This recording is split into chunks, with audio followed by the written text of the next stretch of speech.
I think we finished the regular season 4th in fast break points per game. I think we're at 16.5 fast break points per game in the playoffs, around second or third. So no matter who we play against, if you can get easy baskets and not have to play against a set defense of 48, you're going to give yourself a chance to score. You know, I went back and looked at the box scores from 2 years ago. You know, it was kind of funny to see who we were starting and who we had available. But what really stuck out to me was 98 points, 102 points, 105 points. We couldn't score. And so it starts in transition, to your point, Ryan. We have to defend and rebound. That's who we've been. We find success with that. And how do you do that? Well, you got to get stops and you got to gang rebound.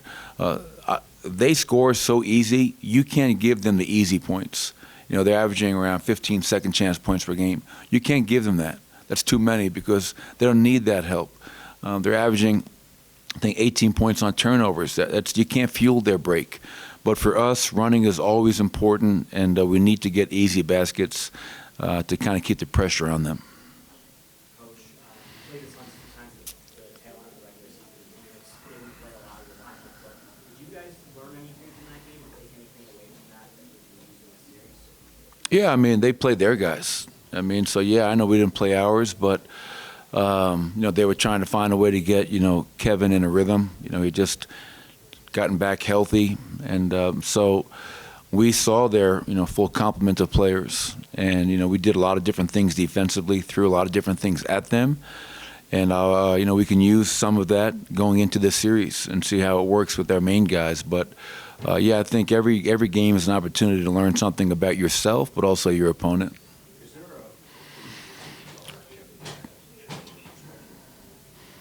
Well, you got to be physical with him. I mean, if you allow him to live in space and be comfortable, he's proven to be one of the most elite scorers in recent NBA history. So if you have any chance of trying to disrupt his rhythm or his game, it's got to be pushing his catches out, getting into him, getting under him, being physical.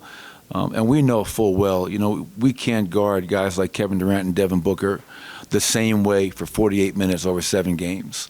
So what does that mean? That means different personnel on them, different types of players on them, as well as changes to the game plan, not just from game to game, but it could be from quarter to quarter, just to try to keep them off balance a little bit and not allow them to get into a rhythm. Because when they do that, Chris, as you know, they can be really hard to guard and very scary.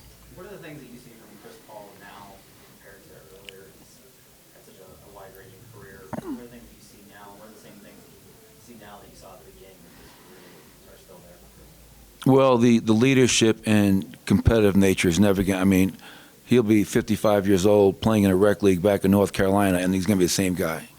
The guy hates to lose, ultra competitive, and one of the greatest leaders I've ever been around and had the privilege to coach.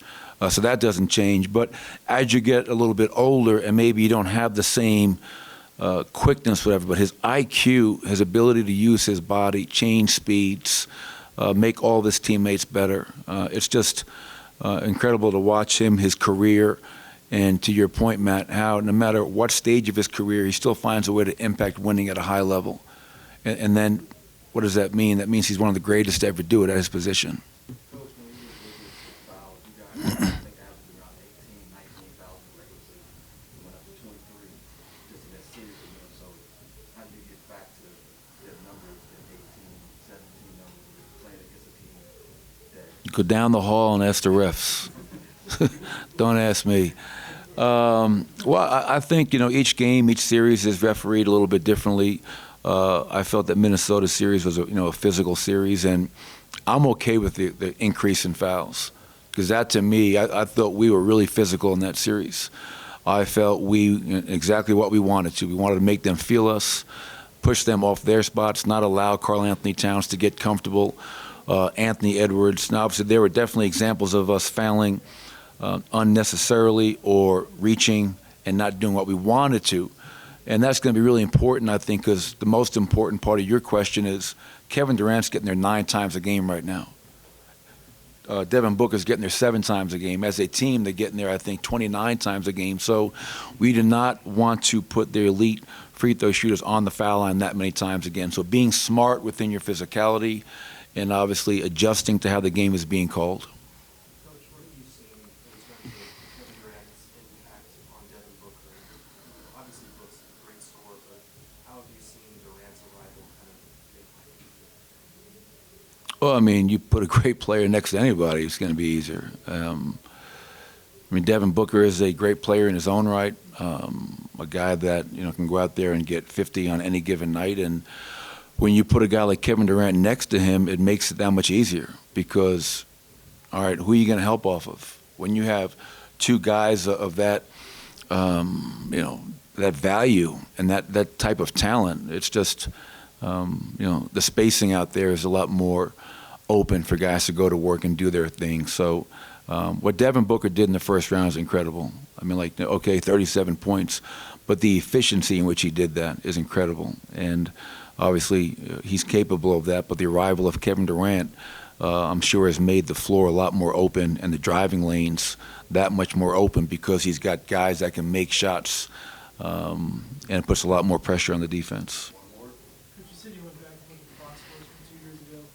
There's a decent number of the same names, key players in it, but does it feel like a stark difference now from 2 years ago? For me, it's a complete different. I mean, I know that, Nicola played. I know Michael played and all that, but, I mean, we started Facu and Austin in the backcourt. Jamal wasn't even available. Both Will and Monte missed the entire first round due to injuries going into that second round.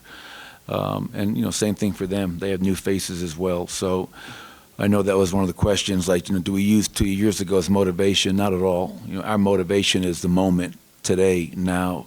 We understand that they are the odds-on favorite to come out of the West, and we're going to have our hands full. But I do know, being in the gym with our players the last 3 days and this morning, our players are really excited for this opportunity and to get back on the court and to play playoff basketball.